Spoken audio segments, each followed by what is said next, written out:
Why passive-aggressive relationships lead to loneliness in marriage. In this article, Signs of Passive Aggression, why passive aggression happens, how loneliness is created during conflict, how to handle a passive-aggressive partner. It's important to remember that marriage isn't all fun and games. Even the healthiest relationships will experience conflict, and at no time do we want to feel more connected and cared for than during conflict with our spouse, and that is something that those married to a passive-aggressive spouse don't experience. People who display passive-aggressive behavior have a hard time expressing their feelings verbally. This results in the suppression of any negative emotions they may experience. Instead of expressing negative emotions verbally, they project those feelings in their behaviors toward a spouse. If you're married to a passive-aggressive spouse and you've ever felt lonely in the marriage, you're not alone. What is passive aggression? Passive aggression is behavior that is indirectly aggressive rather than directly aggressive. Passive-aggressive people regularly exhibit resistance to requests or demands from family and other individuals, often by procrastinating,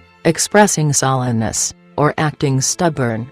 We spoke with marriage and family therapist Darlene Lancer to get her expert insight on how to detect passive-aggressive behavior in a partner and better understand the motivations behind this behavior, as well as why you may often experience feelings of loneliness as a result.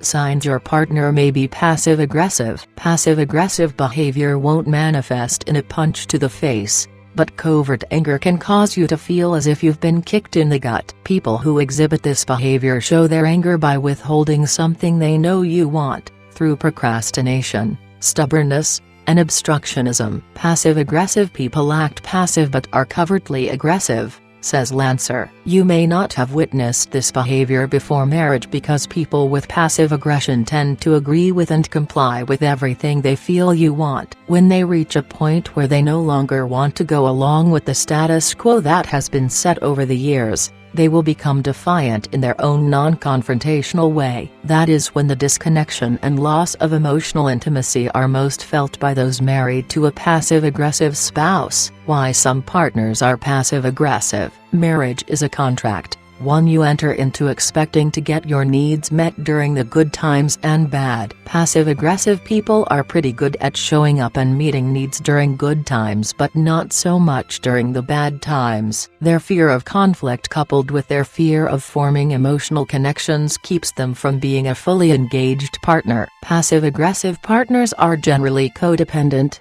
and like codependents, suffer from shame and low self-esteem. Lancer says, attempts to engage with a partner who suffers from this may result in a sense of emotional abandonment. They can form an intimate connection up to a certain point. They can be self-sacrificing within limits. They can make an emotional investment to a degree. If a spouse always stops short of giving what you need, especially during times of conflict, a marriage can be very lonely. Because you can't have an honest, direct conversation with a passive-aggressive partner, nothing ever gets resolved, says Lancer.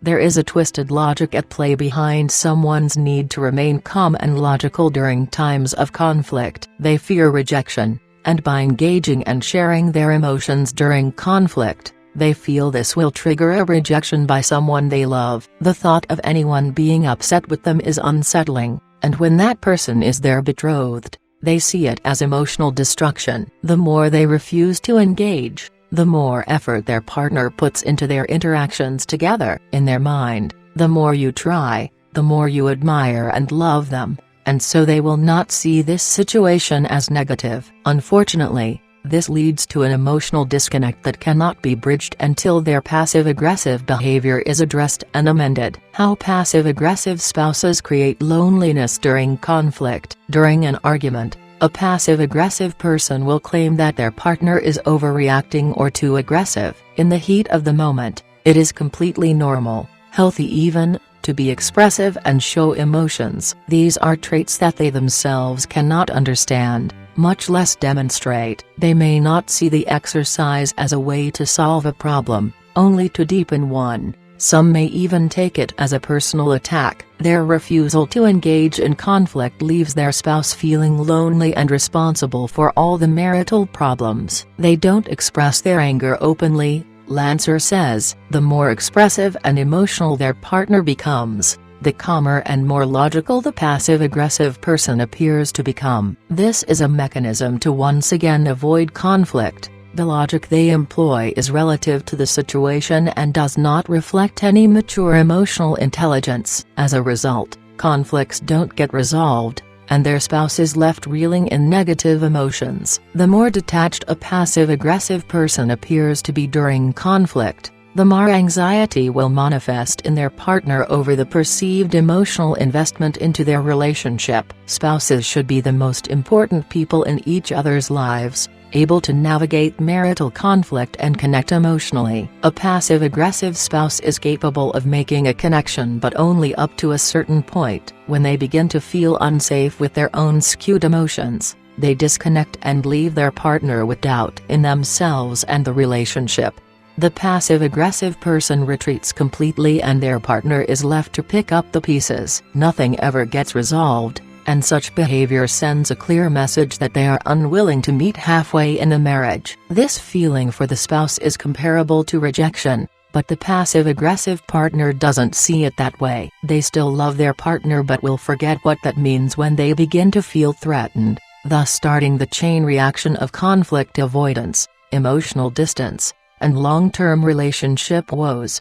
How to handle a passive-aggressive partner. Addressing these issues with a passive-aggressive partner can be difficult given their aversion to conflict and predisposition to detachment, but it's not impossible. Lancer suggests approaching the matter with an assertive nature, neither becoming reactive to their response, or lack thereof, and parenting them through nagging nor being overly aggressive and shaming them. If you have difficulty successfully getting through to your partner, consider seeking professional help and involving a relationship therapist or counselor. Regardless of the solution that best fits your relationship and concerns, Lancer emphasizes the importance of setting boundaries with obvious consequences, as failure to do so only encourages passive-aggressive behavior.